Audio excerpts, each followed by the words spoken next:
Us today. It's an absolute honor having you on the show. Right on, man. Thanks for having me, man. Now, I've had the chance to sit down and take a listen to this brand new album, and I've got to say congratulations, because this is an absolutely phenomenal album. Congrats. Oh, thank you so much. That means a lot, man. Appreciate that. So this album sounds like you guys really pushed yourself going to a whole new level. Tell us a little bit about what you set out to achieve with this album. We kind of did this a little bit different of a way. We just kind of wanted to explore all options and different ideas and try a little bit of different things. I think it turned out pretty good. But if you think about it, it's pretty much the formula. If you look at the evolution of the band from like the first album to the last album, we've always got some of the heavier stuff and we got some of the lighter stuff, and we got some of the stuff that is a little bit off, that doesn't quite fit on the record, and you're like, well, why is that on the record? Because we're trying not to pigeonhole ourselves, and we're at the end of the day, we're people too, and we want to be able to express ourselves as artists. Yeah, definitely. Yeah, a band wants to keep on evolving. Of course. What was some of the things that you wanted to try differently this time, and how much experimentation did you guys actually do? I think we push ourselves a little bit more on the heavier side on this particular one. The whole record in general seems to be more heavier, and it's not necessarily what we set out to do. It's just we had it in mind, and if it happened, it happened. I think that's just the natural evolution of the band. Yeah.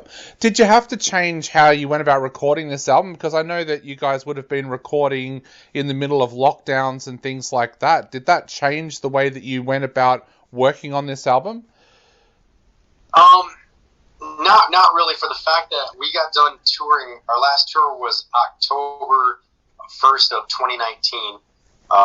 We got home off the road then, and then we started going into record. So like through, October, November, December, January right there, we were already in the process of doing it, but we did it a little bit different. We kind of like threw ideas out, and Leigh had a bunch of ideas. Leigh was the main driving force behind this one, and he's like, "Hey, I just want to take a chance. I want to try to do this," and we're like, "Go for it. What do you got? Let's see what you got."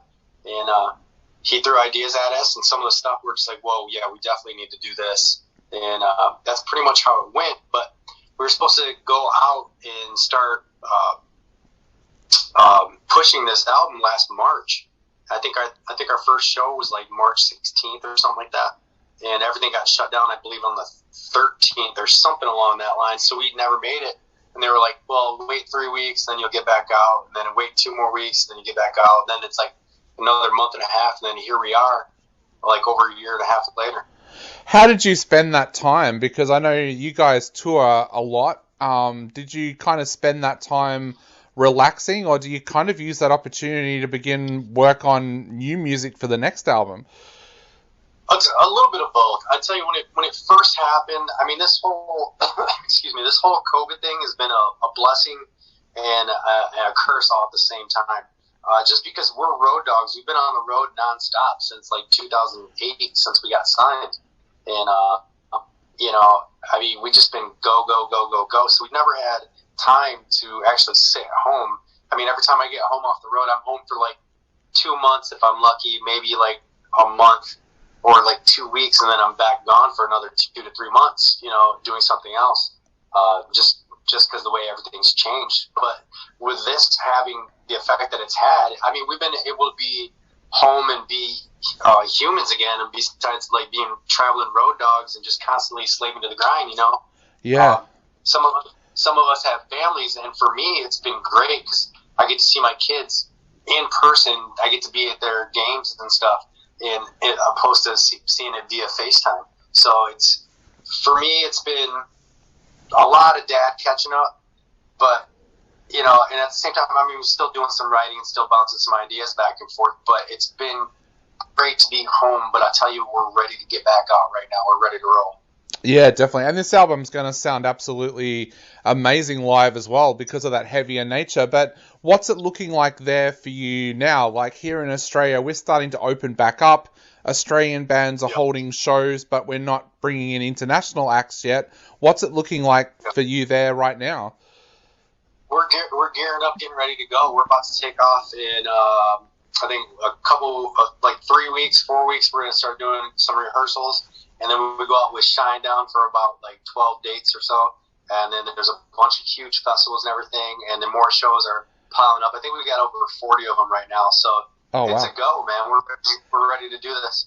Awesome. And how do you feel about heading back out onto the stage? Because you guys must be like caged animals at the moment, just wanting to get back out there and play live. I don't know who's more the caged animals, the musician or the fans. Yeah. I mean, it's the same on both ends, man. I mean, we're hungry, ready to go, and I think the fans are hungry and ready to go as well. So it should be a good time. It's gonna be a big party. Yeah, it's kind of funny here though with the shows with the fans. We noticed in the first few kind of weeks when the shows first opened back up, the fans didn't know how to act. It wasn't like they'd forgotten how to act at a show. It was more, are we allowed to be doing this? And you kind of noticed that nobody was moshing or anything like that. And then all of a sudden, after a couple of weeks, it was like, hey, we must be allowed to do this. So they started doing it again. Do you think that might be the case there as well? I don't know, man. I mean, I just talked to, somebody from New Zealand, and they were saying about how crazy and rowdy it was there. So, I mean, if it's anything like New Zealand, I mean, they were telling me that, like, you know how, like, in between bands you have, like, the buffer music? Yep. You know? They were saying that there was mosh pits going on for the buffer music, man. So, oh, wow. Like, if it's anything like that in New Zealand, man, it's going to be crazy. But we'll see. I mean, either way, I think it's going to be great. People are ready for this. They're hungry, and it's long overdue. Yeah, I'm talking to you from a city where we went into complete lockdown for 8 months. So it's probably, I think New Zealand had a little bit of a less lockdown. So for them, they didn't have the restrictions that we did. So they might have been a little bit more free, a little bit quicker, I think. Wow, I didn't know you guys were locked down for 8 months completely. That's crazy. Yeah. We couldn't. I was doing my show from home. It was so surreal and weird. We weren't allowed to go any more than 5 kilometers from our home. And yeah, it was just basically everything was shut down except for supermarkets and chemists. They were the only things that were still open. Yeah, it was a bit like that here, but they had a really weird way of doing it. Like everything but the supermarkets were open, but everything else was closed. But they would let you go outside if you wanted to go on walks, or like the golf courses were closed, but if you wanted to walk the golf courses, you could walk out and go play golf at any of the golf courses. Oh wow. So yeah. So bringing it back to... I got pretty good at golf, let me tell you.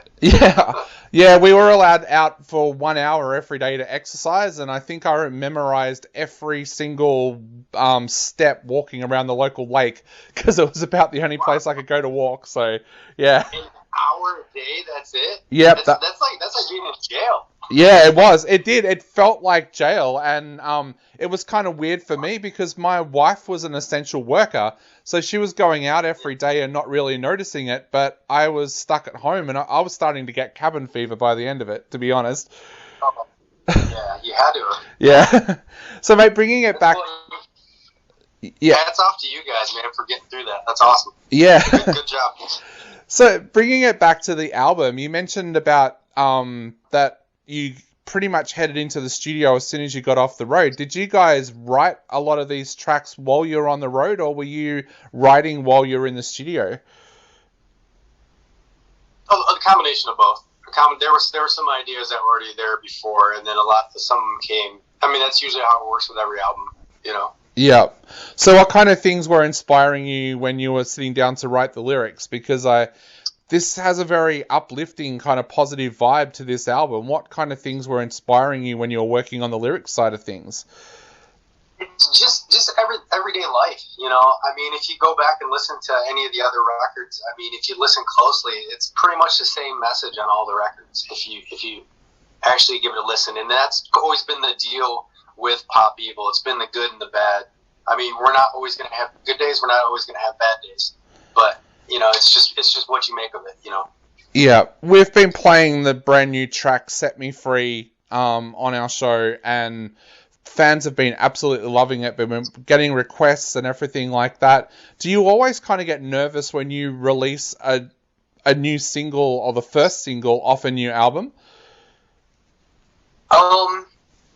The first one, yeah, kind of, because it kind of sets the tone for the rest of the singles. You know what I mean? Yeah.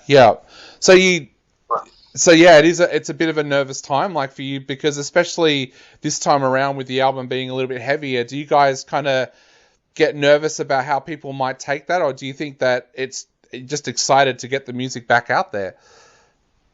I think it's a combination of both. I mean, you always want people to like it, but if they don't, that's okay. I mean, it's not bad. I mean, you're also coming from a point where you're getting your creative side out there, and you want people to like it, but if they don't, that's fine too, because there's many more things to come from us, you know? Yeah, definitely. Now, the artwork, Pedro Correa did this amazing artwork for this album. Tell us a little bit about that artwork and what you guys thought of it when you first saw it, because it looks absolutely amazing.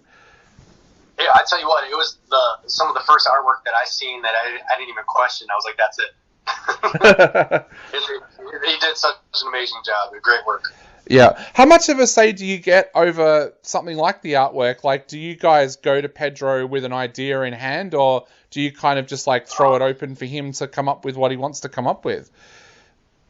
It's a combination of both. I mean, you'll get rough drafts and ideas that get spread around, and you either go yay or nay, you know? Yeah. Awesome.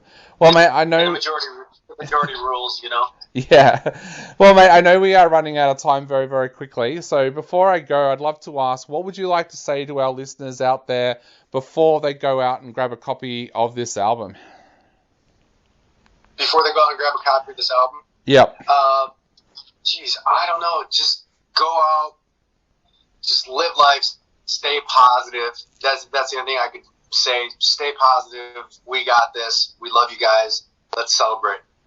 Awesome. Well, mate, I hope we get to see Pop Evil in Australia sometime in the not too distant future, but congratulations on such a fantastic album, and hopefully we do get to see you here when everything opens back up again.